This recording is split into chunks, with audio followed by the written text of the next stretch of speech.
मंगलाचरण। नमो अरिहन्ताणं, नमो सिद्धाणं, नमो आयर्याणं, नमो उवज्जायाणं, नमो लोए सव्वसाहुणम्। मोक्षमार्गस्य नेतारं, भित्तारं कर्मभूभृतां, ज्ञातारं विश्वतत्त्वानां, वंदे तद्गुणलब्धये। सूत्रों का पाठ करेंगे आज। सम्यक दर्शन, ज्ञान चारित्राणि, मोक्ष मार्गः। तत्वार्थ श्रद्धानम, सम्यक दर्शनम। तन्निसर्गा दधिगमाद्वा, जीवा जीवास्रव, बंध संवर निर्जरा, मोक्षास्तत्वम्। नाम स्थापना, द्रव्य भाव, तस्तन्यासः, प्रमाणनयी रदिगमः। निर्देश स्वामित्व साधनाधिकरण स्थिति विधानतः, सत्संख्या क्षेत्र स्पर्शन कालांतर भावाल्प बहुत्वेश्च। मति श्रुतावधि मनः परे केवलानि ज्ञानम्, तत्प्रमाणे आद्ये परोक्षम, प्रत्यक्ष मन्यत्। मतिः स्मृतिः संज्ञा चिंता विनिबोध इत्यनर्थान्तरम्। तदिन्द्रिया निन्द्रिय निमित्तम्, अवग्रहेहावाय धारणाः, बहु बहुविध क्षिप्रा निःसृतानुक्त ध्रुवाणां सेतराणाम्। अर्थस्य व्यञ्जनस्यावग्रहः न चक्षुरनिन्द्रियाभ्याम्, श्रुतं मतिपूर्वं द्वयनेक द्वादश भेदम्। भवप्रत्ययो बधिर्देवनार्काणाम्, क्षयोक्षम निमित्तः षड्विकल्पः शेषाणाम्। ऋजुविपुलमति मनः पर्ययः, विशुद्ध प्रतिपाताभ्याम तद विशेषः। 24 सूत्रों तक यहां तक हमने चर्चा कर ली है। अब ये आपके सामने 24वां सूत्र है। इसकी चर्चा हमने की थी। अब देखिए यहां पर इस सूत्र में क्या चर्चा कर रहे थे। इस सूत्र में तत् शब्द आया है। तत् शब्द का अर्थ हमने देखा था ऋजुमति और विपुलमति। ये दो प्रकार के जो मनः परे ज्ञान थे। इन दो प्रकार के मनः परे ज्ञान में क्या विशेषता है, दोनों अलग अलग क्यों है। तो तद विशेषः, उन दोनों की विशेषः, उन दोनों की विशेषताएं क्या है, उनमें विशेष क्या है। तो बताया विशुद्धि और अप्रतिपाद। विशुद्धि का तात्पर्य है आत्म परिणामों की निर्मलता, और दूसरी है अप्रतिपाद। अप्रतिपाद का अर्थ है गिरना। प्रतिपाद का अर्थ है गिरना, और अप्रतिपाद का अर्थ है नहीं गिरना। तो देखा जाए ऋजुमति और विपुलमति दोनों ज्ञानों में, दोनों प्रकार के मना परे ज्ञानों में विशुद्धि किसमें ज्यादा है। तो विशुद्धतर विपुलमति कहा गया है, और कम विशुद्धि वाला ऋजुमति मना परे ज्ञान कहा गया है। और प्रतिपाती और अप्रतिपाती देखेंगे।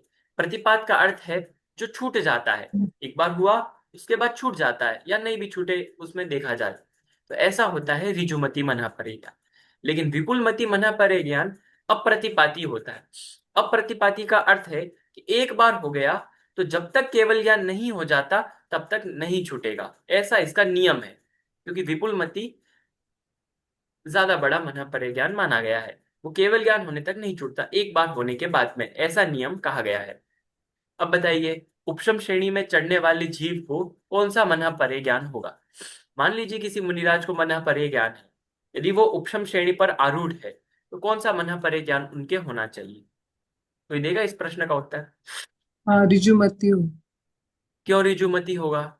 क्योंकि वो छूटने वाला है, मतलब छूट जाता है। क्यों छूटेगा। श्याम श्रेणी शपक श्रेणी वाला तो नहीं छूटता है, मतलब शपक श्रेणी में जो रहेगा हम्म, वो विपुल मति ज्ञान वाला ही रहेगा, क्योंकि उसका वो छूटेगा नहीं। और ऋजुमति वाले का छूट सकता है, इसलिए उपशम श्रेणी। ठीक है, शास्त्रों में ऐसी बहुत। प्रतिपाती है। हाँ हाँ, आपका उत्तर बिल्कुल सही है, गिरना और छूटना। शास्त्रों में जैसे हमने अर्थ किया था प्रतिपात और अप्रतिपात, उससे थोड़ा अलग प्रतिपात और अप्रतिपात का अर्थ भी मिलता है। कहीं पर मना परे ज्ञान गिरने से तात्पर्य नहीं है, संयम के परिणामों के गिरने से तात्पर्य है। कि यदि जीव के संयम के परिणाम गिर जाते हैं, क्योंकि संयम के साथ में ही मना परे ज्ञान रहता है, ऐसा नियम है। क्योंकि छठवें गुणस्थान से क्या पाया जाता है, संयम पाया जाता है। और संयम के साथ में ही यह मन परे ज्ञान रहता है। छठवें गुण स्थान से पहले किसी भी जीव को मन परे ज्ञान हो ही नहीं सकता। इसलिए सिर्फ एक ही गति में मनः परे ज्ञान संभव है, वो है मनुष्य गति। तो मनुष्य गति में भी छठवें गुणस्थान से ऊपर या छठवें गुणस्थान वर्ती जीव है, उनके संयम है, इसीलिए ही उनके मनः परे ज्ञान पाया जा रहा है। तो जब संयम उनका गिर जाता है, अब प्रतिपात और प्रतिपात का क्या अर्थ है? प्रतिपात का मतलब गिरना, तो क्या गिरना? संयम का गिर जाना। तो संयम का गिर जाना प्रतिपात है। और ऋजुमति मनः परे ज्ञान में गिर संयम का गिरना पाया जाता है, लेकिन विपुलमति मनः परे ज्ञान में संयम का गिरना नहीं होता। बस यही थोड़ी अलग अर्थ है। जो हमने कल देखा था वह भी अर्थ है, लेकिन प्रतिपात अप्रतिपात का थोड़ा अलग से मैंने अर्थ बताया, इसलिए मैंने पुनः 24वें सूत्र को यहाँ पर लिया है। इसकी चर्चा हमने बहुत विस्तृत रूप से कल की थी। आज हम पढ़ने वाले हैं 25वां सूत्र। अब 25 सूत्र। संयम संयम जी। भैया, संयम का गिरना, अ, प्रतिपात। संयम का गिरना प्रतिपात है हाँ। ना। और संयम का नहीं गिरना मनपूर्वक बना। ठीक है। वहां पर कल जो हमने अर्थ देखा था वो थोड़ा अलग था। कल था कि मना परे ज्ञान ही गिर जाना। ये भी अर्थ है, मूलतः यही अर्थ है, मना परे ज्ञान का गिरना और मना परे ज्ञान का नहीं गिरना। कदाचित किसी टीका में ऐसा भी अर्थ मिलता है, प्राप्त होता है, सो हमने अलग से बता दिया। अब देखिए, अब प्रश्न उठता है कि हमने अभी तक कितने ज्ञानों की चर्चा की? तो हमने अभी तक चार ज्ञानों की चर्चा की। कौन कौन से चार ज्ञान की? सबसे पहले मति ज्ञान की चर्चा की थी, और मति ज्ञान की परिभाषा आदि सब जाने थे, भेद वगैरह भी वहां पर आए थे, उसके पर्यायवाची शब्द भी आए थे। बहुत अच्छी मति ज्ञान की चर्चा होने के बाद में श्रुत ज्ञान के लिए सिर्फ एक सूत्र आया था, और उस सूत्र में हमने जाना था श्रुतम मति पूर्वम द्वैनेक द्वादश भेदम। श्रुत ज्ञान की चर्चा भी हमने कर ली थी। उसके बाद में अवधि ज्ञान आया।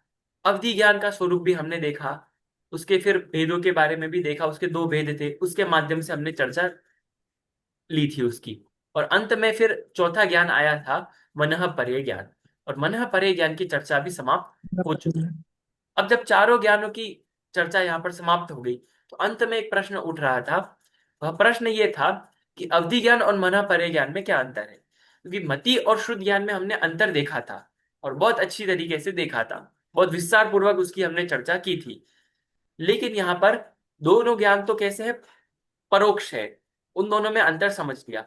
लेकिन जो दो ज्ञान एक जैसे हैं, किस प्रकार मैंने एक जैसे कहा? क्योंकि ये दोनों ज्ञान देश प्रत्यक्ष है। कि प्रत्यक्ष के भी दो भेद कहते हैं, एक सकल प्रत्यक्ष और एक देश प्रत्यक्ष।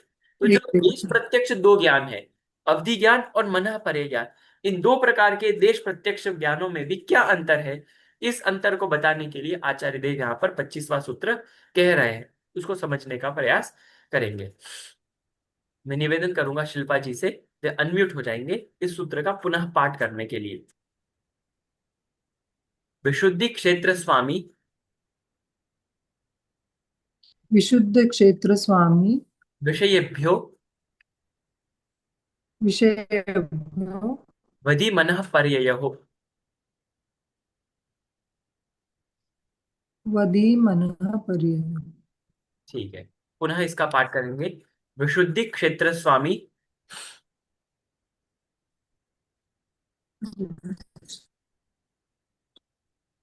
विशुद्ध क्षेत्र स्वामी विषयेभ्यो वधि मनः पर्ययो। आपकी आवाज अच्छे से आ नहीं रही है। सुन, शायद नेटवर्क में प्रॉब्लम होगी, कहीं मेरे नेटवर्क आवाज नहीं में आ रही प्रॉब्लम क्या तो नहीं आपको? है? बाकी सबको मेरी आवाज आ रही है, ममता जी, चंदा जी? हाँ, आपकी नहीं आ रही नहीं। है। मेरी आवाज आ रही है ना? हाँ भैया जी, आपकी आ रही है, दीदी की नहीं आ रही है। हाँ, वो थोड़ा सा नेटवर्क का इश्यू हो रहा है उनके। मैं ममता जी से निवेदन करूंगा कि आप सूत्र का पुनः पाठ कर लीजिए। ठीक है। विशुद्ध क्षेत्र स्वामी विषयेभ्यो वधि मनः पर्ययो। विशुद्धि क्षेत्र स्वामी विषयेभ्यो वधि मनः पर्ययोः। पुनः विशुद्धि क्षेत्र स्वामी विषयेभ्यो वधि मनः पर्ययो।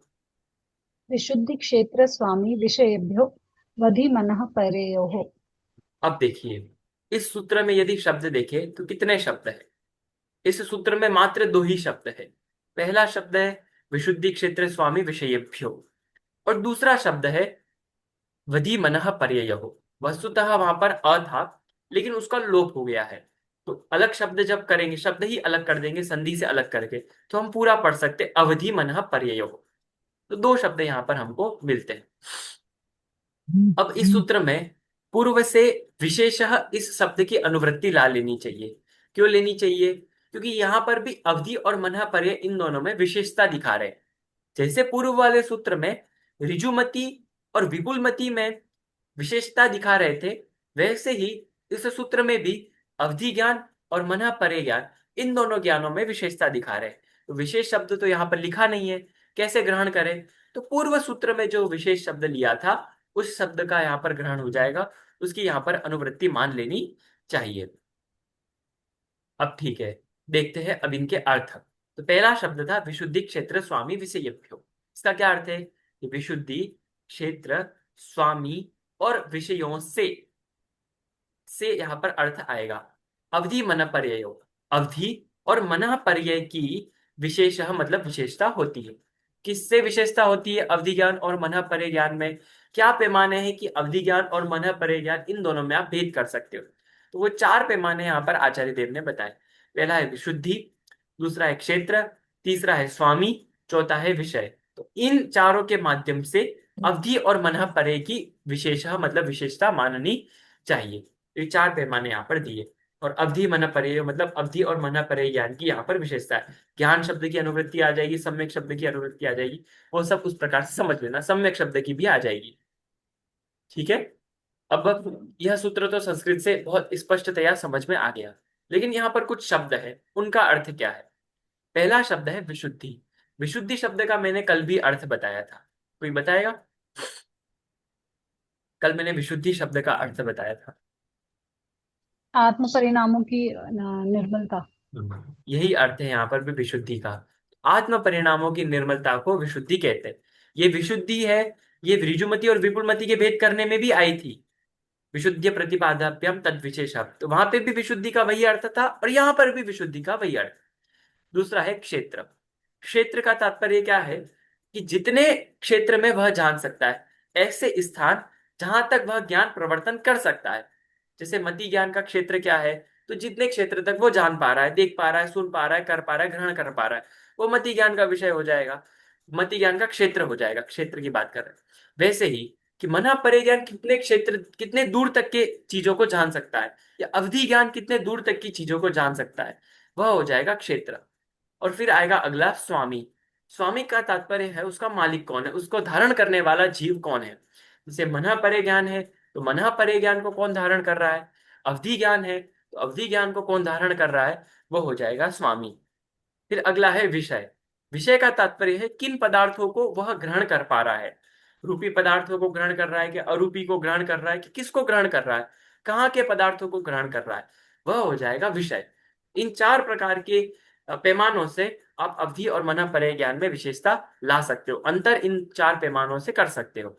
वही हम जानने का प्रयास करते हैं कि कैसे विशेषता हम करें। तो सबसे पहला आ जाएगा विशुद्धि। अब देखिए, अवधि ज्ञान से मना परे ज्ञान अधिक विशुद्धि वाला है। अब थोड़ी सी यहाँ पर मन में शंका होती है कि आगे जब आप सूत्र पढ़ोगे तो आगे वाले सूत्रों में ऐसा कहा गया है तदनंत भागे मनः पर्ययस्य। इस सूत्र का अर्थ वहां पर हमें जानने को मिलेगा कि तत् मतलब होता है अवधि ज्ञान, कि अवधि ज्ञान का अनंतवा भाग जानता है मनः परे ज्ञान। मतलब मनः परे ज्ञान अवधि ज्ञान से कम जानता है।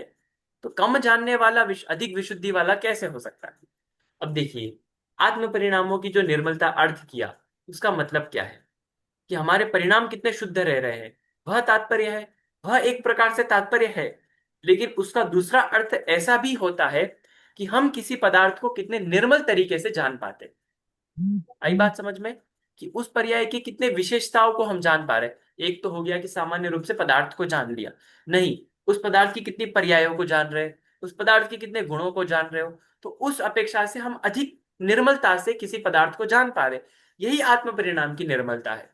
तो हम देखिए, अवधि ज्ञान का क्षेत्र ज्यादा है और अवधि ज्ञान का अनंतवा भाग जान पा रहा है मना परे ज्ञान। वो अनंतवा भाग यदि मना परे ज्ञान जान पा रहा है, तो फिर मना परे ज्ञान अधिक विशुद्धि वाला कैसे हुआ? आचार्य देव ने भी यही कहा कि मना परे ज्ञान विशुद्धतर है और अवधि ज्ञान विशुद्ध मात्र है। मतलब अवधि ज्ञान से ज्यादा विशुद्धि वाला मन परिज्ञान को मानना चाहिए। तो इस प्रश्न का उत्तर देते हैं। तो इस प्रश्न का उत्तर आचार्य अकलंक देव ने दिया कि देखिए, आप बताना कौन विशुद्धि वाला है। मैं आपसे प्रश्न कर रहा हूं एक उदाहरण के माध्यम से। एक व्यक्ति है जिसने बहुत सारे शास्त्र पढ़ लिए। कितने पढ़ लिए? बहुत सारे शास्त्र। जैन दर्शन के सर्वार्थ सिद्धि राजवार्तिक पढ़ लिया, तत्वार्थ सूत्र पढ़ लिया, षटखंडागम पढ़ लिया, और भी बहुत सारे गोमंतसार पढ़ लिया जिसने, अब धवला आदि भी पढ़ लिए, द्रव्य संग्रह आदि, पंचास्तिका आदि सब पढ़ लिया।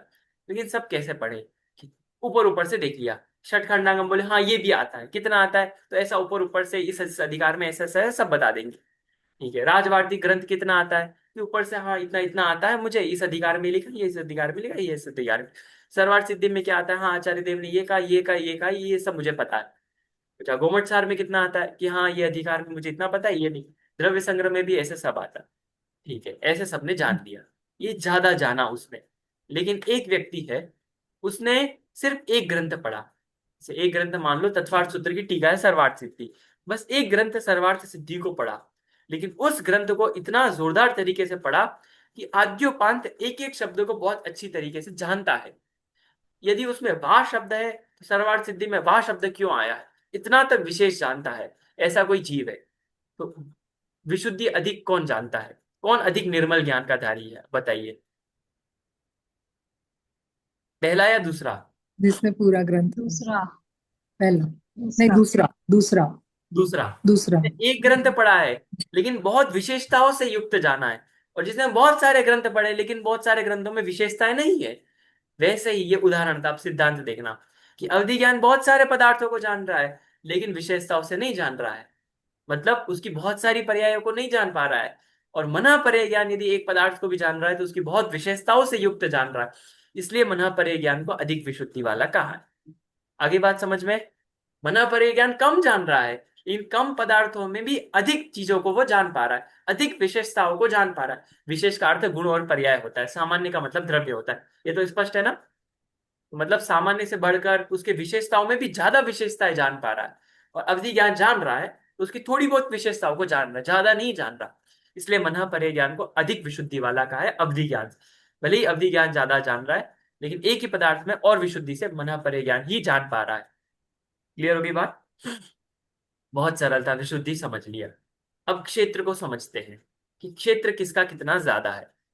मना परे ज्ञान मात्र मानुषोत्तर पर्वत के भीतर अर्थात ढाई द्वीप के भीतर की ही बात जानता है, जबकि अवधि ज्ञान का क्षेत्र असंख्यात लोक है।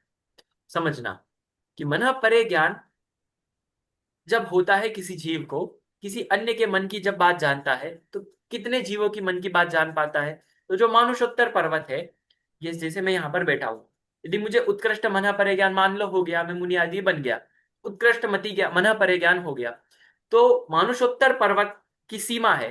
तो मानुषोत्तर पर्वत से पहले जो भी जीव होगा उसके मन की मैं बात जान पाऊंगा। लेकिन उसके बाद में कोई वैसे जीव जा ही नहीं सकता, मतलब मनुष्य जा ही नहीं सकता। तो मनुष्य के मन की बात जानेगा कैसे? उसके बाहर यदि कोई भी जीव होगा उसके मन की बात मैं नहीं जान पाऊंगा। मना परिज्ञान क्या वही क्षेत्र है, उसके आगे क्षेत्र नहीं है। अवधि ज्ञान का क्या क्षेत्र है कि अवधि ज्ञान का क्षेत्र है असंख्यात लोक प्रमाण। अवधि ज्ञान जान सकता है। असंख्यात लोक प्रमाण क्या होता है कि लोक है, दो चीजें होती हैं। एक होता है लोक प्रमाण असंख्यात, और एक होता है असंख्यात लोक प्रमाण। इन दोनों में बहुत ज्यादा अंतर है। कैसे अंतर है? एक होता है लोक प्रमाण असंख्यात, मतलब एक लोक में कितने प्रदेश हैं, बताइए? एक लोक में कितने प्रदेश हैं? नहीं, तीन लोक हैं। तीन लोक में कितने प्रदेश हैं? अनंत। अनंत नहीं है, असंख्यात प्रदेश है। सॉरी। तीन लोक में असंख्यात असंख्यात प्रदेश। प्रदेश होते हैं। जी। हाँ। हाँ, असंख्यात प्रदेश होते हैं। तो ऐसे असंख्यात। असंख्यात लोक हो जाएंगे तो कितने प्रदेश होंगे? असंख्यात मतलब जितने लोक प्रमाण असंख्यात थे गुना लोक प्रमाण असंख्यात, जितना करोगे जो आपके पास संख्या आएगी उसको बोलते हैं असंख्यात लोक प्रमाण। कि असंख्यात लोक हो गए, तो असंख्यात लोक में जितने प्रदेश हैं वो भी असंख्यात है, तो वो उत्कृष्ट कोटि का असंख्यात है। तो वो जो असंख्यात क्षेत्र जो हमारे सामने विषय आता है उतने तक अवधि ज्ञान जान सकता है। यही यहाँ पर बात है, ये अवधि ज्ञान का क्षेत्र है। मतलब लोक प्रमाण असंख्यात में एक ही लोक को जाना। हाँ, लोक प्रमाण असंख्यात जो है मतलब उसमें एक लोक। एक ही लोक को, हाँ एक हाँ लोक को जाना। हाँ हाँ। और असंख्यात लोक प्रमाण में तीनों को जाना। नहीं नहीं नहीं, तीन लोक मतलब वहां पर ऐसा अर्थ नहीं बोल रहा, तीन लोक मतलब एक लोक मैंने बोला ना, एक लोक का अर्थ वो पूरा तीन लोक का एक ही समझना। चलो छोड़ो, हम सीधा बोलते हैं कि ये विश्व है। विश्व किसको बोलते हैं? छह द्रव्यों के छह समूह को द्रव्य विश्व के बोलते समूह। हैं। अब विश्व मतलब ये पूरा तीन लोक विश्व ही है। तीन लोक के बाहर आकाश अकेला द्रव्य है, वहां पर छह द्रव्यों का समूह नहीं है, सिर्फ आकाश हम्म। द्रव्य है, इसलिए उसको विश्व नहीं बोलते हैं। क्लियर बात? अब बताइए, एक विश्व है, उस एक विश्व के असंख्यात विश्व कर दीजिए। असंख्यात विश्व कर देंगे तो वो एक विश्व में असंख्यात प्रदेश थे। अब असंख्यात विश्व हो जाएंगे तो कितने प्रदेश होंगे? असंख्यात गुणा असंख्यात। असंख्यात। जो वो संख्या आएगी वो भी असंख्यात ही संख्या होगी। तो वो जितनी असंख्यात संख्या होगी उतना अवधि ज्ञान धारी जीव जान सकता है, ये उसका उत्कृष्ट क्षेत्र है। से मन परे ज्ञान का उत्कृष्ट क्षेत्र था कि मानुषोत्तर पर्वत जान सकता है, वैसे अवधि ज्ञान का उत्कृष्ट क्षेत्र है इतना जान सकता है। क्लियर हो गई बात? मतलब अधिक जान सकता है, इतनी बात है। अधिक नहीं विशुद्धि तो से जानता है लोक, ऐसा नहीं, पर अधिक जान सकता है। लोक प्रमाण असंख्यात और असंख्यात लोक प्रमाण में क्या फर्क है? तो यही अंतर मैंने अभी बताया ना, देखो। एक, दो प्रकार के असंख्यात, असंख्यात वैसे नौ प्रकार के होते हैं, और डिटेल में जाओगे तो और अलग अलग भेद होते हैं। इन मुख्य रूप से असंख्यात की भी नौ भेद किए हैं। अब उसमें एक होता है लोक प्रमाण असंख्यात, एक होता है असंख्यात लोक प्रमाण। दोनों शब्दों को समझना। लोक प्रमाण असंख्यात का अर्थ है कि जो तीन लोक है उसमें जितने प्रदेश है उतने प्रमाण असंख्यात को लोक प्रमाण असंख्यात बोलते हैं। ठीक है? क्या कहा? कि एक लोक में, एक लोक का तात्पर्य तीन लोक ही समझना, मतलब लोक में जितने प्रदेश है उतने प्रदेश, कितने प्रदेश है तो असंख्यात प्रदेश है, उसको बोलेंगे कि लोक प्रमाण, मतलब लोक में जितने प्रदेश है उस प्रदेश को बोलेंगे लोक प्रमाण असंख्यात प्रदेश। अब लोक हो गए असंख्यात, मतलब अब सिर्फ एक लोक नहीं बचे, असंख्यात लोक को वहां पर ले लीजिए। असंख्यात लोक हो गए, एक नहीं, मतलब एक विश्व, दो विश्व, तीन विश्व, चार पांच छह, ऐसे असंख्यात मत बना लो। जब आप असंख्यात बना लोगे उसमें कितने प्रदेश होंगे फिर? एक में असंख्यात, दूसरे में असंख्यात, असंख्यात तीसरे में गुना असंख्यात, असंख्यात। ऐसे। तो लोक प्रमाण के, असंख्यात। हाँ, तो लोक प्रमाण असंख्यात का स्क्वायर करोगे तब जाके असंख्यात लोक प्रमाण असंख्यात की गिनती आएगी। अब बात समझ में आई? तो असंख्यात लोक प्रमाण विषय नहीं है। तो देखिए, लोक प्रमाण असंख्यात अवधि ज्ञान का उत्कृष्ट विषय नहीं है, तो उत्कृष्ट विषय क्या है? असंख्यात लोक प्रमाण है। ये बताया ना, असंख्यात लोक विषय है। असंख्यात लोग तक वह जान सकता है, अवधि ज्ञान का इतना क्षेत्र है, ऊंचा क्षेत्र है, बहुत ज्यादा जानता है। ये तो थोड़ा सा मानुषोत्तर पर्वत जिनता, वो बहुत ज्यादा जानता है, किसी भी कोने की बात को वह जान सकता है अवधि ज्ञान वाला। लेकिन उत्कृष्ट उस प्रकार का होना चाहिए। किसी का बहुत कम क्षेत्र का होता है, किसी का 10 योजन का होता है, किसी के 16 योजन का होता है, किसी के 100 योजन का होता है। उस प्रकार का उत्कृष्ट होना चाहिए, लेकिन जिसके इतना उत्कृष्ट है वो इतना जान सकता है, ऐसा समझना चाहिए। क्लियर हो गई बात? तो उसका क्षेत्र बताए कि असंख्यात लोक प्रमाण, उसका क्षेत्र समझना चाहिए। ठीक है, आगे बढ़े। अगला, हाँ। अगला है स्वामी। उसको कौन धारण कर सकता है?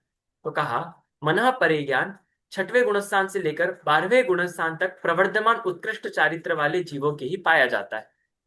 अब देखिए, इसका अर्थ क्या है कि मनः परे ज्ञान चारों गतियों में नहीं होगा। कौन सी गति में? मनुष्य गति में ही। अब मनुष्य गति में भी किनको होगा? जो मुनिराज है उनके ही होगा। अब मुनिराज में भी किनके होगा? कि प्रवर्धमान उत्कृष्ट चारित्र छठवें वाले। गुणस्थान। प्रवर्धमान का क्या अर्थ है? कल भी मैंने वर्धमान अर्थ बताया था। तो वर्धमान का अर्थ क्या बढ़ता, होता है? निरंतर बढ़ता बढ़ते हुआ। रहने को बढ़ता बढ़ते, हुआ। हाँ, निरंतर बढ़ते रहने को वर्धमान कहते हैं। तो जिनके ऐसा उत्कृष्ट चारित्र है जो निरंतर बढ़ता जा रहा है, मतलब कम हो रहा है उनके नहीं, जिनके निरंतर बढ़ता जा रहा है चारित्र, ऐसे जो मुनिराज है उनके ही पाया जाता है यह मन पड़ेगा नियम से। और अवधि ज्ञान है, वो किनको पाया जाता है? तो चारों गतियों में हो सकता है। और दो गतियों में तो निश्चित तौर पर पाया ही जाता है। तो कौन दो गति है? नरक गति और देव गति। इन दोनों गतियों में अवधि ज्ञान निश्चित तौर पर पाया जाता है। और यदि तिर्यंच गति की बात करो, तो तिर्यंच गति में भी जो पर्याप्त तिर्यंच है, मतलब जिसको सारी लब्धियां प्राप्त हो चुकी है, ऐसा जो तिर्यंच है, ठीक है, अब वह तिर्यंच है। अब उस तिर्यंच के भी यदि वो सेनी तिर्यंच है, सेनी पंचेंद्रिय तिर्यंच है। अब बहुत सारे एक इंद्रिय, दो इंद्रिय, चार इंद्रिय वाले भी तिर्यंच होते हैं, लेकिन जो सेनी असेनी के भेद से भी पंचेंद्रिय दो प्रकार का है, उसमें भी जो सेनी पर्याप्त तिर्यंच है, उसी के यहाँ पर अवधि ज्ञान पाया जाएगा। और मनुष्य में सभी मनुष्यों के पाया जाएगा। हाँ बोलिए, कोई प्रश्न है ममता जी को? नहीं भैया जी। हाँ, आपने अनम्यूट किया, मुझे लगा कि आपको कोई प्रश्न है, इसके लिए विरुद्ध। ठीक है। इस प्रकार तिरंज और मनुष्य के ही पाया जाता है। अब मनुष्य की किसके पाया जाता है? तो जिसके ज्यादा विशुद्धि होती है उस मनुष्य के पाया जाता है। हर मनुष्य के नहीं अवधि ज्ञान पाया जा सकता है। जिसके क्षेपशम निमित्त हो, हमने चर्चा की थी। क्षेपशम निमित्त है षड विकल्प शेषाणाम, इस सूत्र में विस्तृत रूप से चर्चा की। जिसके क्षेपशम निमित्त हो उसी के वहां पर पाया जाता है। अब क्षेपशम के आगे और भी अर्थ करते हैं कि अहिंसा आदि का जिसका सेवन होता है, जिसके जीवन में जो थोड़ी विशुद्धि कर लेता है अपने जीवन में, ऐसा जो जीव है उसके ही क्षेपशम निमित्त होता है, वही वहां पर अभिज्ञान धारण कर पाता है। इस प्रकार समझना चाहिए। तो इस प्रकार अवधि ज्ञान और मन परे ज्ञान, इन दोनों में भेद हुआ। इसकी अपेक्षा से, स्वामी की अपेक्षा से भेद हुआ। अभी तक कोई बात में परेशानी? तीन चीजें हमने जानी, विशुद्धि, क्षेत्र और स्वामी। पुनः बोल देता हूं। अवधि ज्ञान से ज्यादा विशुद्धि वाला है मन परे ज्ञान। तो मन परे ज्ञान विशुद्धतर हुआ और अवधि ज्ञान विशुद्ध हुआ। अब मन परे ज्ञान का क्षेत्र है मानुषोत्तर पर्वत तक मात्र, और अवधि ज्ञान का क्षेत्र है असंख्यात लोक प्रमाण। असंख्यात लोक उसका क्षेत्र है। अगला, मन परे ज्ञान किन जीवों को होता है? उसका स्वामी कौन है मना परे ज्ञान का? तो छठवें से लेकर 12वें गुणस्थान में जो जीव होगा, 12वें से ऊपर केवल ज्ञान हो जाएगा, और छठवें से नीचे वाले के संयम नहीं होता तो उसके नहीं पाया जाता। तो छठवें से लेकर 12वें गुणस्थान वाला कोई जीव है, उसमें भी जो प्रवर्धमान उत्कृष्ट चारित्र वाला जीव है उसके ही पाया जाता है। जबकि अवधि ज्ञान है तो चारों गतियों में हो सकता है। कैसे हो सकता है उसकी चर्चा भी हमने देखी। अब अगला आता है विषय। और विषय की चर्चा हम आगे कुछ सूत्रों में करने वाले हैं, इसके लिए यहाँ पर अलग से नहीं कर रहे। ठीक है। अगले 26 से लेकर 29 सूत्र तक विषयों की ही चर्चा चलेगी। तो वहां पर अवधि ज्ञान का भी विषय जान लेंगे, मना परे ज्ञान का भी विषय जान लेंगे, और बाकी तीन ज्ञानों का भी विषय वहां पर जान लेंगे। तो विषय की वहां पर चर्चा विस्तृत रूप से करने से अभी यहाँ पर नहीं की जा रही है।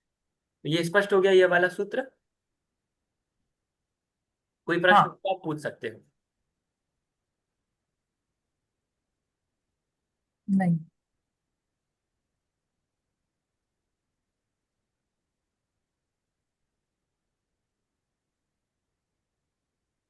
नहीं प्रश्न? तो आगे बढ़ते हैं अगले सूत्र की ओर। अगला सूत्र है 26वां सूत्र। इसको बोलने के लिए अनम्यूट हो जाइए चंदा जी।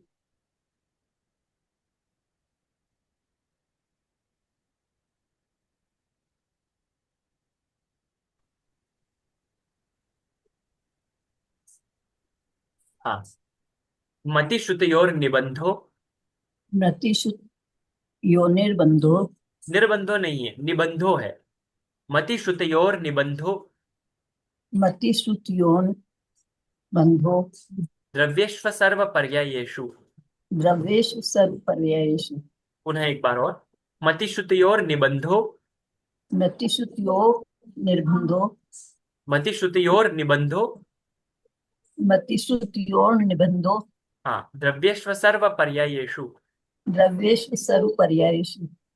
हाँ, अब पूरा एक साथ पढ़ेंगे। मतिश्रुतयोर निबंधो द्रव्येष्व सर्व पर्यायेषु। मतिश्रुतयो निर्बंधो। द्रव्येषु सर्वपर्यायेषु। एक बार और। मतिश्रुतयोर निबंधो द्रव्येष्व सर्व पर्यायेषु। मतिश्रुतयो निर्बंधो। द्रव्येषु सर्वपर्यायेषु। बिल्कुल सही, इसी प्रकार से हमको पाठ करना चाहिए। अब देखते हैं इसका अर्थ। अब देखते हैं मति श्रुत हो। मति और श्रुत का, क्योंकि यहाँ पर द्विवचन है, द्विवचन में दो ज्ञान की एक साथ चर्चा कर रहे हैं। मति श्रुतयो मतलब मति और श्रुत का निबंध विषय। अब देखिए यहाँ पर विषय शब्द तो कहीं लिखा ही नहीं है, तो कैसे अर्थ में आप लगा रहे हो? सुनो, पिछला जो हमने सूत्र पढ़ा उसमें विषय शब्द था, उस विषय शब्द का ही यहाँ पर खुलासा कर रहे हैं, इसलिए विषय शब्द को पूर्व शब्द से ले लेना चाहिए, मतलब विषय शब्द की यहाँ पर अनुवृत्ति मान लेनी चाहिए, क्योंकि पिछले वाले सूत्र में आया था कि नहीं आया था विषय शब्द? देखिए आया। यहाँ पर ये विषय शब्द आया था, तो यहाँ पर ये विषय शब्द है, इसके कारण यहाँ पर भी विषय शब्द हम ले लेंगे, उसकी अनुवृत्ति आ जाएगी। अब उसकी अनुवृत्ति के भी बहुत सारे नियम होते हैं। अब ऐसा नियम होता है कि समान विभक्ति हो तो ही वहां पर अनुवृत्ति होती है, लेकिन आचार्य ने यहाँ पर थोड़ी विशिष्ट चर्चा की है इसकी टीका में, कहा कि यहाँ पर एक विभक्ति नहीं है, क्योंकि वहां पर अलग विभक्ति थी और यहाँ पर प्रथमा विभक्ति से ग्रहण करने वाले हैं विषय का, अलग अलग विभक्ति है तो भी आप विषय शब्द को कैसे ला सकते हो? वहां पे उन्होंने समाधान दिया ऐसा भी हो सकता है, उसके लिए कई विशेष नियम लगते हैं। तो बस इतना समझिए कि विशेष नियम लग रहा है, इसके कारण से वो विषय शब्द यहाँ पर अनुवृत्त होकर आ रहा है, अन्यथा आता नहीं है। तो मति श्रुतयो निबंध विषय, मति और श्रुत का निबंध मतलब बंधा हुआ है। क्या बंधा हुआ है? विषय, मतलब विषय बंधा हुआ है। कहाँ विषय बंधा हुआ है? तो द्रव्येषु असर्व पर्यायेषु, द्रव्यों में बंधा हुआ है। कौन से द्रव्यों में? असर्व पर्यायों से युक्त द्रव्य में बंधा हुआ है। आई बात समझ में?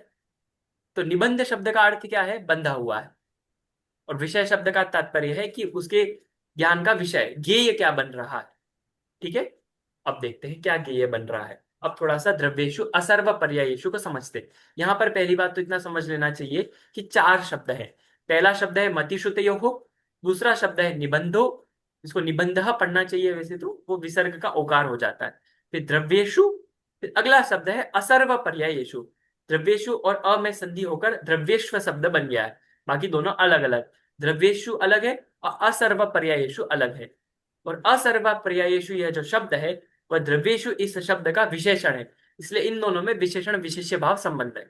जैसे काला सांप, तो काला हो गया विशेषण और सांप हो गया विशेष्य, उसी प्रकार यहाँ पर समझना चाहिए। असर्व पर्यायेषु हो गया यहाँ पर विशेषण और विशेष्य हो गया द्रव्येषु। अब देखिए मति और श्रुत का विषय निबंध है, मतलब विषय बंधा हुआ है। कहां पर? तो द्रव्यों में। कौन से द्रव्यों में? असर्व पर्यायों से युक्त द्रव्यों में। ठीक है, अब देखिए मति और श्रुत ज्ञान जानता है, द्रव्यों को जानता है, क्योंकि यहां पर द्रव्येषु शब्द लिखा है, तो द्रव्येषु शब्द में बहुवचन है, और यहाँ पर बहुवचन होने के कारण से एक द्रव्य की बात नहीं है, बहुत सारे द्रव्यों की बात है। कितने द्रव्यों की बात है? कि 6 द्रव्यों की बात है। मति ज्ञान और शुद्ध ज्ञान 6 द्रव्यों को जान सकता है। ठीक है, अब मात्र पुद्गल को जाने ऐसा नहीं है, वो सभी को जान सकता है, जीव, पुद्गल, धर्म, अधर्म, आकाश, काल, सारे द्रव्यों को जान सकता है। लेकिन एक शर्त है, वो शर्त यह है असर्व पर्यायेषु।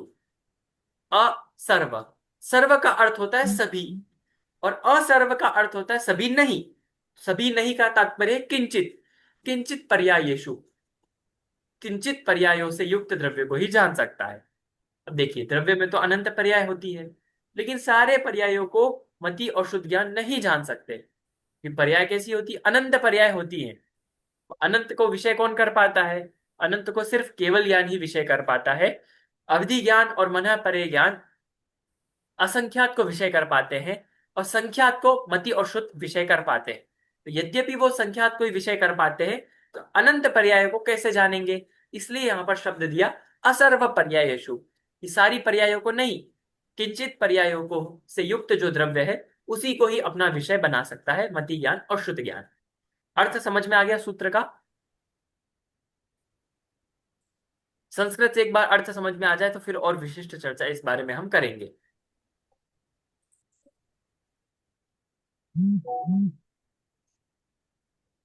आ गया समझ में ममता जी? ठीक है, तो चारों शब्दों का बस एक बार अर्थ समझ में आना चाहिए। अब पुनः देखते हैं। अब आपके मन में प्रश्न होगा कि जब मति ज्ञान है वह इंद्रिय और मन से जानता है, तो वह धर्म, अधर्म, आकाश, काल, इनको कैसे अपना विषय बना पाता है मति ज्ञान? क्योंकि इंद्रियों से तो ग्रहण करने में नहीं आते हैं। तो देखिए जब मानस मति ज्ञान होता है, मतलब मन से जब मति ज्ञान होता है तब वहां पर ग्रहण होता है। किसका ग्रहण होता है? बाकी द्रव्यों का होता है। मतलब धर्म अधर्म आकाश काल भी मति ज्ञान से जानने में आते हैं। तो किससे जानने में आते हैं? मन से जानने में आते हैं। और शुद्ध ज्ञान तो वैसे ही मन का सहारा लेता है। तो शुद्ध ज्ञान भी जो है वो इनको जान सकता है विशिष्ट रूप में। किनको? धर्म अधर्म आकाश और काल को। स्पष्ट होगी बात? आपसे पूछे कि काल द्रव्य को कौन कौन से ज्ञान विषय बना सकते हैं? केवल ज्ञान तो बना ही सकता है, और मति शुद्ध ज्ञान मति दोनों भी अपना ज्ञान। विषय बना सकते हैं। लेकिन इतनी विशेषता बस जाननी चाहिए कि सारी पर्यायों को नहीं जान सकते, कुछ ही पर्यायों को वहां पर जान सकते हैं। वैसे एक पुद्गल को जान रहा है तो सारे पुद्गलों में भी किसी भी पुद्गल को जान रहा है, तो पुद्गल की सारी पर्यायों को नहीं जान पा रहा है, कुछ ही पर्यायों को वहां पर जान पा रहा है। किसी एक जीव द्रव्य को जान रहा है तो जीव द्रव्य की भी सारी पर्यायों को नहीं जान सकता, जीव द्रव्य के भी कुछ ही पर्यायों को वहां पर जान सकता है मति और श्रुत ज्ञान। इस प्रकार इस सूत्र का हमने अर्थ देखा। इस सूत्र का अर्थ स्पष्ट हो तो आगे बढ़े। नहीं, एक बार भैया बताओ ना। देखो, मति श्रुतयो निर्बंधो, मति श्रुतयो निबंधो, तो इसका मतलब मति और श्रुत ज्ञान से बंधा हुआ नहीं, मति द्रव्येश्व श्रुत ज्ञान का सर्व। विषय बंधा हुआ है। विषय है शब्द की अनुवृत्ति होगी। अच्छा, मति। ओके। हाँ बोलिए, आप एक बार अर्थ बोलिए आप। विषय बंध, मतलब मति श्रुत विषय बंधा हुआ है, फिर द्रव्येश्व, है ना? द्रव्येश्व मतलब द्रव्यों में असर्व पर्यायेषु। हाँ, मतलब, हाँ हाँ ये द्रव्येश वापिस समझाइए नहीं। ठीक है ठीक। द्रव्येश्व असर्व पर्याय। फिर से समझा देता हूँ। मति श्रुतयोः निबंधो, और यहाँ पर विषय शब्द भी आ जाएगा। मति श्रुतयोः का अर्थ है मति और श्रुत का, क्योंकि यहाँ पर षष्ठी विभक्ति है संबंध वाली। तो मति और श्रुत का विषय मतलब जो विषय है वो निबंध माने बंधा हुआ है। कहाँ बंधा हुआ है? तो बताया द्रव्यों में बंधा हुआ है, सारे द्रव्यों में बंधा हुआ है। यद्यपि सारे द्रव्यों में बंधा हुआ है, लेकिन सारे द्रव्यों की सारी पर्यायों में नहीं बंधा हुआ है। असर्व पर्यायेषु, सर्व का अर्थ होता है सभी, और असर्व का अर्थ होता है किंचित, क्योंकि सर्व का उल्टा हो गया। तो किंचित पर्यायों में ही बंधा हुआ है, किंचित पर्यायों से युक्त द्रव्य में ही मति और श्रुत का विषय बंधा हुआ है। तो मध्य मति और श्रुत का ध्येय क्या है? द्रव्य और उसकी सीमित पर्याय। अब समझ में आ गया? हाँ, ठीक है, आगे। स्पष्ट है। ऐसा कहा जाता है जब उत्कृष्ट मति शुद्ध ज्ञान होता है तो उसकी उत्कृष्ट सीमा है 29 अंक प्रमाण। उतना ही संख्यात कहा जाता है, उतने तक मति और शुद्ध ज्ञान जान सकते हैं। ये भी बहुत ज्यादा हो जाता है। 29 अंक प्रमाण मतलब एक दो, ये 2 अंक प्रमाण, 3 आगे कर लो तो 3 अंक प्रमाण, ऐसे 29 अंक आप लिख लो 29 तक। फिर उसके बाद उतने से युक्त, इतने समय की युक्त जो पर्याय होगी उतने तक वो जान सकता है। ये बहुत बड़ी बात हो गई। ठीक है, 29 अंक प्रमाण तक मति और शुद्ध ज्ञान जान सकता है, इतना समझना चाहिए। यही यही संख्यात का विषय है। फिर अगला सूत्र हम पढ़ते हैं। अगले सूत्र को पढ़ने के लिए ममता जी अनम्यूट हो जाइए पुनः पाठ करने के लिए। रूपिष्व वधे, रुपिष्व वधेः, रूपिष्व वधे। रुपिष्व वधेः। बद्री हाँ, इस प्रकार हमें इसका पाठ करना चाहिए। 27वां सूत्र पढ़ रहे हैं। रूपिषु अवधे है। अब यहाँ पर बहुत सारे शब्दों की अनुवृत्ति आई है, अब समझना। अब अनुवृत्ति के बिना अर्थ नहीं समझ सकते, क्योंकि पिछले में विषय शब्द नहीं लगाओगे तो अर्थ ही नहीं बनेगा, शब्द लगाना पड़ेगा। यहाँ पर भी बहुत सारे शब्दों की अनुवृत्ति होगी, इसलिए यहाँ पर थोड़ा सा डिफिकल्ट होगा, क्योंकि यहाँ पर 2 ही शब्द लिख दिए। अवधेहे रूपिषु, अवधेहे अवधि का, रूपिषु मतलब रूपियों में। अब किस किस की अनुवृत्ति आएगी देखना। विषय शब्द की आएगी, निबंध शब्द की आएगी, और असर्व पर्यायेषु शब्द की आएगी। 3 शब्द समझने। ठीक है, मुख्य रूप से 3, अभी और भी आएगी। सम्यक शब्द की आएगी, ज्ञान शब्द की आएगी, ऐसे बहुत सारे हैं।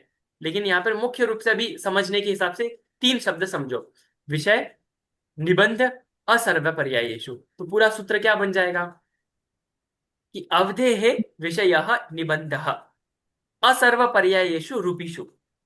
ये पूरा सूत्र का अर्थ बैठ जाएगा। अब इसका अर्थ करते हैं कि अवधि का, अवधेय मतलब अवधि का, अवधि ज्ञान का, विषय मतलब जो विषय है, निबंध मतलब बंधा हुआ है। अवधि ज्ञान का विषय बंधा हुआ है। कहाँ बंधा हुआ है? रूपीषु, रूपी पदार्थों में बंधा हुआ है। एक और शब्द की अनुवृत्ति है, असर्व पर्यायेषु रूपीषु, मतलब रूपी पदार्थों में बंधा हुआ है, लेकिन रूपी पदार्थों में भी सारे पर्यायों को नहीं जान पा रहा है, रूपी पदार्थों की भी कुछ ही पर्यायों को जान पा रहा है। इसलिए असर्व पर्यायेषु को भी यहां पर जोड़ना पड़ेगा। नहीं जोड़ोगे तो क्या हो जाएगा? तो ऐसा अर्थ होगा कि रूपी पदार्थ की सारी पर्यायों को जान रहा है। यूरोपी शब्द ले लिया है आपने, इसलिए सीमा बांधने के लिए असर्व पर्यायेषु का भी यहां पर ग्रहण कर लेना चाहिए। तो असर्व पर्यायों में रूपी पदार्थों में अवधि ज्ञान का विषय बंधा हुआ है, इस प्रकार इसका अर्थ हो जाएगा। अब देखिए इसका क्या तात्पर्य है, रूपी शब्द क्यों आया, रूपी शब्द का क्या अर्थ होता है। छह द्रव्यों में रूपी शब्द कितने हैं? एक। कौन? उद्गल। पुद्गल, पुद्गल द्रव्य ही रूपी है। अब पुद्गल द्रव्य सिर्फ रूपी है, रसी नहीं है, मतलब गंध युक्त नहीं है, रूप से ही युक्त है। सिर्फ रूप शब्द क्यों दिया यहाँ पर? ये उपलक्षण है। उपलक्षण का मतलब होता है एक शब्द दे दिया उससे सारे समझ लेना, क्योंकि यहाँ पर सब नहीं लिख सकते, क्योंकि ये सूत्र की सीमा है, सूत्र चल रहा है, गद्य थोड़ी ना सभी लिख लेंगे। तो सूत्र की सीमा है कि सारे शब्दों को नहीं लिखा जाता। तो यहाँ पर भी ऐसा ही समझना चाहिए कि रूपी में रूप रस गंध इत्यादि से युक्त, क्योंकि पुद्गल की परिभाषा इसी ग्रंथ में आई है, स्पर्श रस गंध वर्णवंतः पुद्गलाः, ऐसे आई है। स्पर्श रस गंध और वर्ण से जो युक्त होता है उसे पुद्गल कहते हैं। स्पर्श रस गंध वर्ण इन सभी को जो धारण करने वाला पुद्गल है, उस पुद्गल की भी सारी पर्यायों को नहीं, सीमित पर्यायों को ही अवधि ज्ञान का विषय समझना चाहिए। ये इस सूत्र का अर्थ हुआ, बहुत सरल है। संस्कृत से अर्थ समझ में आ गया। हम्म। अवधि ज्ञान का विषय बंधा हुआ है रूपी पदार्थों में भी उनकी कुछ पर्यायों में मात्र, यही इसका अर्थ है। अब देखिए कोई प्रश्न? नहीं। अब थोड़ा सा विशिष्ट जानते हैं।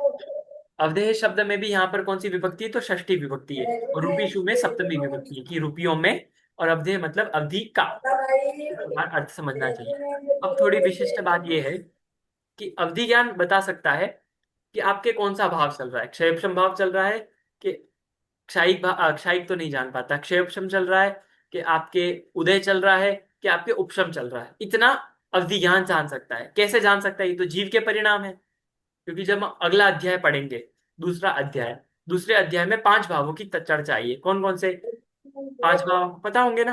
कौन कौन से? औपशमिक, शायिक, ऑप्शन शायोपशमिक शायद और पारिणामिक। पारिणामिक। परिणामिक। तो ये पांच है। ठीक है, औदयिक आपने छोड़ दिया। तो औदयिक, और औपशमिक, क्षायिक, शायद फिर उसके बाद क्षायपशमिक, और अंत में आता है पारिणामिक भाव। ये पांच जीव के स्वतत्व कहे हैं। वो आएगा सब तत्व मौलिक आएगा, एक अगला सूत्र है दूसरे अध्याय में। तो ये पांच क्या कहे हैं? जीव के परिणाम कहे, जीव के भाव कहे हैं। अब बताइए उन जीव के भावों को अवधि ज्ञान जान सकता है, कैसे जान सकता है अवधि ज्ञान? अवधि ज्ञान तो रूपी पदार्थों को ही जानता है। समझ में आपके प्रश्न होगा, तो देखिए कैसे जान सकता है।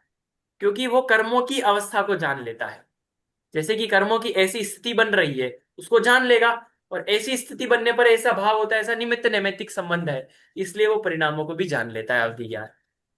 आई बात समझ में? जैसे हमने जाना क्षायप शमिक, वो कर्म क्या है? कर्म पुद्गल ही है, कर्म पुद्गल है, कर्म तो रूपी है, कर्म रूपी है, इसके लिए कर्म को वह जान लेता है, और कर्मों की स्थिति को भी जान लेता है, इतनी बारीकी से भी जान लेता है, अवधि ज्ञान की विशेषता है। उससे वो परिणामों को भी पहचान कर पाता है कि इसके कौन सा परिणाम चल रहा है। तो आप स्वयं नहीं जान सकते कि आपके परिणाम कैसे, कि अवधि ज्ञान वाला बता देगा कि आपका ये क्षेपशम चल रहा है, आपका ये अभी उदय चल रहा है, इस कर्म का उदय चल रहा है, इस कर्म का क्षेपशम चल रहा है, इस प्रकार से तो कर्मों की व्यवस्था के माध्यम से जान पाता है। तीन परिणामों को जान पाता है, कौन कौन से? एक औदयिक, औपदायिक और क्षायपशमिक, और औपशमिक। क्योंकि इन तीनों में कर्मों का सद्भाव है, जिनमें हाँ। कर्मों का अभाव है क्षायक और पारिणामिक, उन भावों को नहीं जान पाता। क्यों नहीं जान पाता? क्योंकि वहां पे कर्म है ही नहीं, तो क्या जानेगा परिणामों को, इसलिए वहां पर नहीं जान पाता। कर्म जहां पर है, जैसी वहां पे उनकी स्थिति बन रही है, तो ऐसे तीन परिणाम बन रहे हैं। कौन से? औपदायिक, क्षायक ऑप्शन नहीं, और औदयिक, औपशमिक और क्षयोपशमिक, ये तीन, इन तीन परिणाम से युक्त जीवों के भावों को भी अवधि ज्ञान वाला जान सकता है। स्पष्ट होगी बात?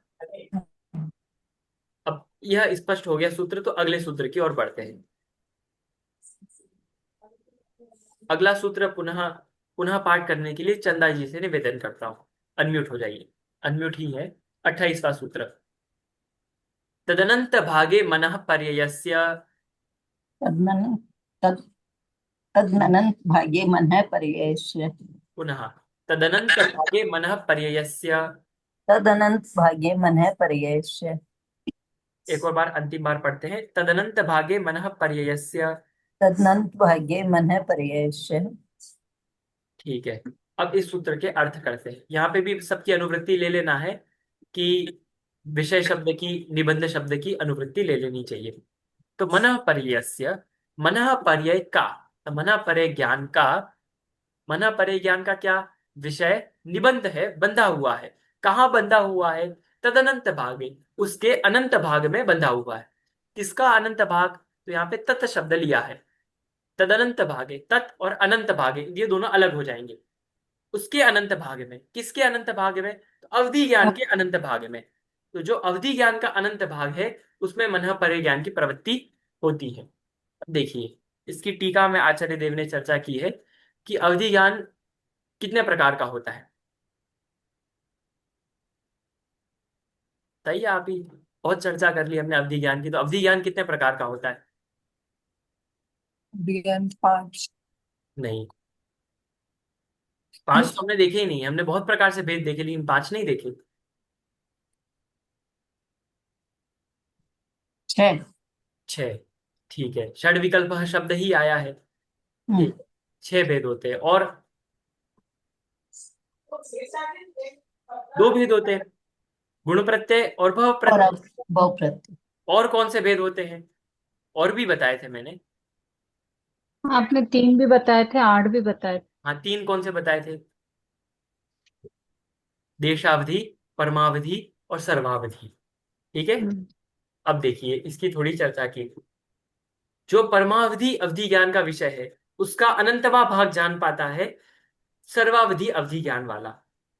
अब सर्वावधि का जो अनंतवा भाग है वह अनंतवा भाग मनः पर्यय ज्ञान का विषय बनता है। हमने बोल दिया अवधि ज्ञान का अनंतवा भाग, लेकिन कौन से अवधि ज्ञान का अनंतवा भाग? तो सर्वावधि का अनंतवा भाग मनः पर्यय ज्ञान जानता है। अब उसमें भी विशिष्टता है। उसमें और क्या विशिष्टता है कि देखिए, और थोड़ा सा क्रम बनाता हूं, फिर से मैं बता रहा हूं। परमावधि अवधि ज्ञान जो है उस अवधि ज्ञान का अनंतवा भाग सर्वावधि वाला है। अब सर्वावधि का जितना विषय है उसका अनंतवा भाग जानता है ऋजुमति मनः पर्यय ज्ञान वाला। अब ऋजुमति मनः पर्यय ज्ञान का जो है वो अनंतवा भाग जान पाता है विपुलमति मनः पर्यय ज्ञान वाला। इस प्रकार से इनका क्रम समझना चाहिए। संस्कृत से और ये बात समझ में आ गई? फिर से मैं बोलूं?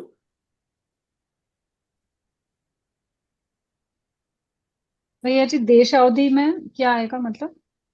देशावधि को यहाँ पर ग्रहण नहीं किया, ये इस क्रम में नहीं है। वो भी अवधि अच्छा। ज्ञान है, लेकिन हाँ वो है अवधि ज्ञान, इस क्रम में नहीं है।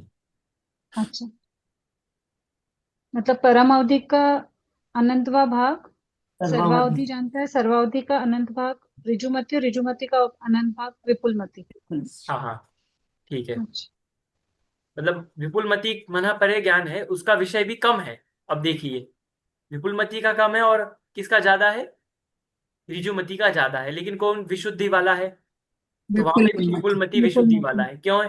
क्योंकि एक यदि जीव को भी जान रहा है तो उसके सरल और कुटिल दोनों परिणामों से जान पा रहा है। लेकिन जो ऋजुमति वाला है वो एक पदार्थ को भी, मतलब एक जीव के मन में भी विशिष्टता नहीं ला पाता कदाचित। भले ज्यादा जान ले, ज्यादा जानने से मतलब नहीं है। एक को भी जान रहे हो तो कितना स्पष्ट जान पा रहे हो, उससे विशुद्धि का तात्पर्य है। स्पष्ट होगी बात? हाँ। सरल ही है, इस प्रकार समझना चाहिए। तत् शब्द का क्या अर्थ हुआ? अवधि ज्ञान यहाँ पर अर्थ हुआ। मतलब पहले वाला ना। हाँ हाँ, तत् मतलब ऐसा होता है। ये सर्वनाम शब्द का अर्थ कैसे निकालते हैं? प्रकरण से ही तो निकालते हैं। अच्छी टाइट हो गई ना। जैसे मैंने कहा देवदत्त का घर है, उसे यहां पर लेके जाओ। उसे का अर्थ क्या हुआ? देवदत्त हुआ। क्यों हुआ? क्योंकि पिछले हमने देवदत्त का प्रकरण चल रहा था कि ये देवदत्त का घर है, उसे लेकर आओ। उसे शब्द का अर्थ देवदत्त हुआ। वैसे यहाँ पर तत् शब्द भी सर्वनामवाची है। सर्वनामवाची जो तत् शब्द है उसका अर्थ प्रकरण से ही लेंगे जिसकी अभी अभी चर्चा हुई। किसकी अभी अभी चर्चा हुई? अवधि ज्ञान की चर्चा हुई। इसलिए अवधि ज्ञान का जो अनंतवा भाग है उसमें मन परे ज्ञान का विषय बंधा हुआ है, ऐसा समझना चाहिए। अब कौन से, अब ये विशिष्ट चर्चा है कि कौन सा अवधि ज्ञान, वहां पर सर्वावधि अवधि ज्ञान का अनंतवा भाग है मन परे ज्ञान का विषय। स्पष्ट हो गया 28वां सूत्र भी? हाँ। स्पष्ट हो गया तो अगले सूत्र की ओर बढ़ते हैं। अगला सूत्र है 29वां सूत्र। इसको पुनः पाठ करने के लिए शिल्पा जी से निवेदन करता हूं कि वे इसका पुनः पाठ करेंगे।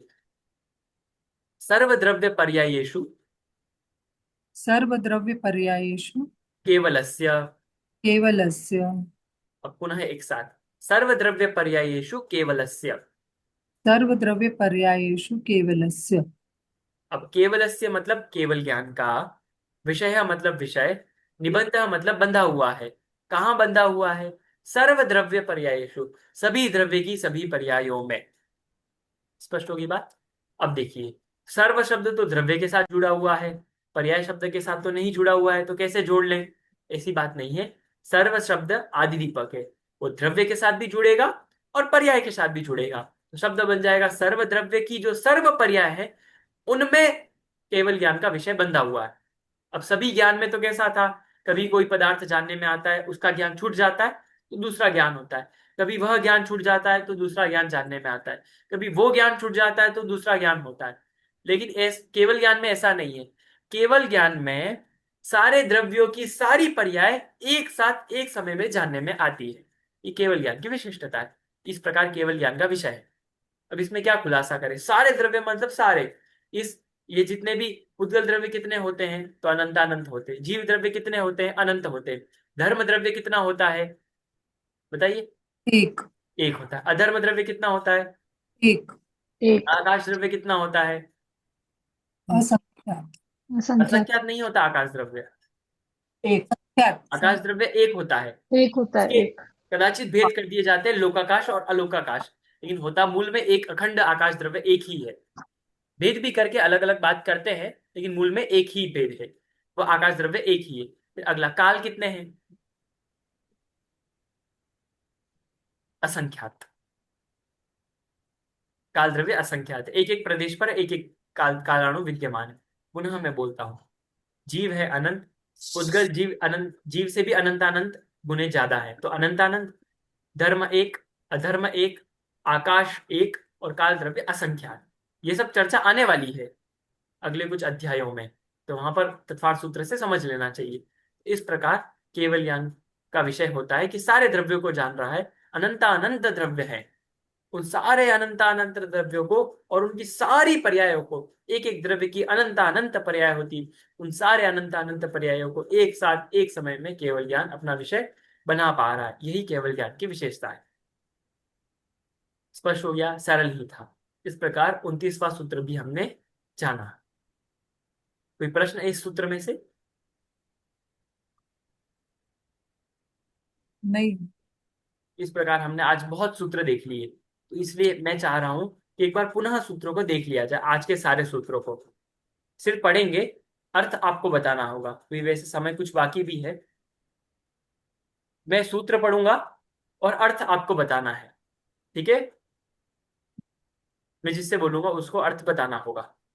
पहला सूत्र मैं पढ़ रहा हूं आज जो हमने पढ़ा, विशुद्धि क्षेत्र स्वामी विषयेभ्यो विधि मनः पर्ययो। इस सूत्र का क्या अर्थ है? चंदा जी बताएंगे। विशुद्ध क्षेत्र स्वामी और विषय की अपेक्षा से अवधि ज्ञान और मन पर्याय ज्ञान में परस्पर अंतर है। हाँ, परस्पर अंतर है, इसका तात्पर्य इन दोनों में भेद है। इससे कोई हम्म, प्रश्न?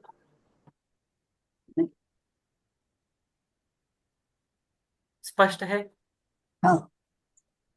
अगला, अब शिल्पा जी बताएंगे। मति श्रुतियोर निबंधो द्रव्येश्व सर्व पर्यायेषु, इसका क्या अर्थ है?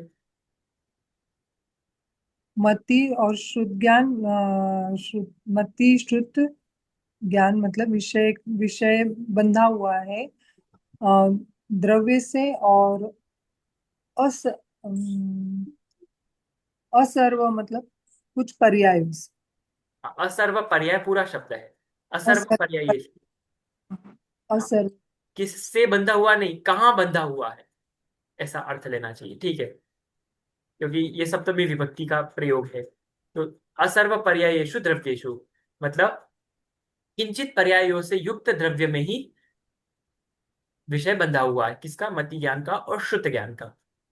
ठीक है, अब श्रुत ज्ञान और मति ज्ञान जीव द्रव्य को भी जान पाते हैं और बाकी द्रव्यों को भी जान पाते हैं, वो मन से ही जान पाते हैं, इतना समझना चाहिए। लेकिन जो जीव द्रव्य है उसको साक्षात मति ज्ञान भी जानता है, उसको किसी अपेक्षा से, व्यवहार की अपेक्षा से प्रत्यक्ष भी बोलते हैं। आत्म प्रत्यक्ष जिसको बोलते हैं, स्वानुभूति प्रत्यक्ष जिसको बोलते हैं, स्वानुभव प्रत्यक्ष जिसको कहा जाता है, इसे अलग अलग नामों से इसकी चर्चा मिलती है। स्वानुभव प्रत्यक्ष क्या होता है, ये मति ज्ञान में ही होता है, शुद्ध ज्ञान में ही होता है, जब आत्मा का भान होता है।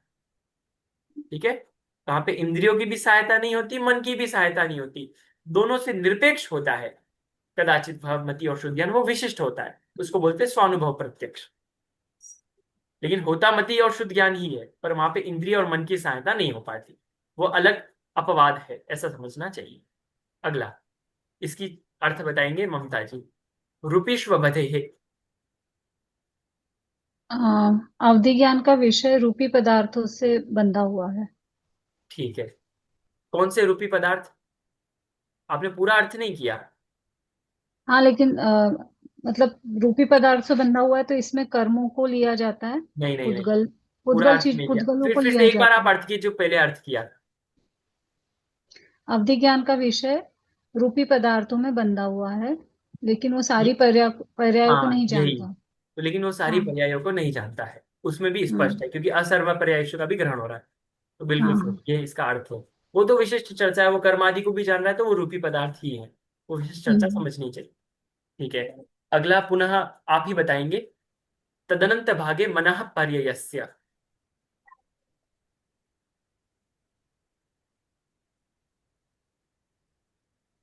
अवधि ज्ञान से जो जाना जाता है उसके अनंतवें भाग को मन पर्य, अनंतवा भाग जो होता है उसका, उसको मन पर्य, वो मन पर्य ज्ञान का विषय बनता है। ठीक है, वो मन पर्यय का विषय बंधा हुआ है, इस प्रकार से जानना चाहिए। हम्म। और अवधि में भी कौन सा विशिष्ट अवधि है, तो सर्वावधि। सर्वावधि। ठीक है, अब शिल्पा जी अंतिम सूत्र का अर्थ बताएंगे आज के। सर्वद्रव्य पर्यायेषु केवलस्य।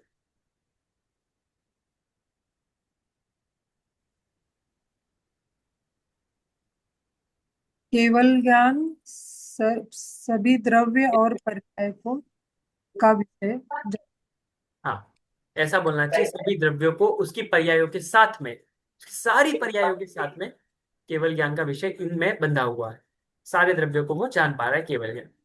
अब इसमें भी बहुत विशिष्ट चर्चा की जा सकती है, यद्यपि वो करेंगे नहीं, तो आप अपने अपेक्षा से जान लेना कि केवल ज्ञान में सर्वज्ञ की सिद्धि भी की जाती है, कि ऐसा कौन जीव होगा जिसको केवल ज्ञान है। आपने तो बता दिया, मन से कुछ भी बोल रहे हो, ऐसा कुछ ज्ञान होता ही नहीं है जो सभी द्रव्य की सभी पर्यायों को जान ले, तो आप मन से बता रहे हो, तो इसकी सिद्धि की जाती है, ये केवल ज्ञान होता है और किसी विशिष्ट पुरुष को ही होता है। वो कौन विशिष्ट पुरुष है, तो वह पुरुष है सर्वज्ञ। ठीक है, उसकी सिद्धि आदि भी की जाती है ग्रंथों में, परस्पर इसकी टीका में भी है, तो वहां से इसका विशेष अर्थ जानना चाहिए। इस प्रकार आज के सूत्रों को जानना, कोई प्रश्न हो तो आप पूछ सकते हो, नहीं तो आज की कक्षा पूर्ण करते हैं। नहीं। नहीं, अंतिम मंगल करते हैं आज की कक्षा को पूर्ण करने के लिए। अनंत धर्मणस्तत्वं पश्यन्ति प्रत्यगात्मनः अनेकांतमयी मूर्ति नित्यमेव प्रकाशताम्। सभी को सादर जय जिनेन्द्र।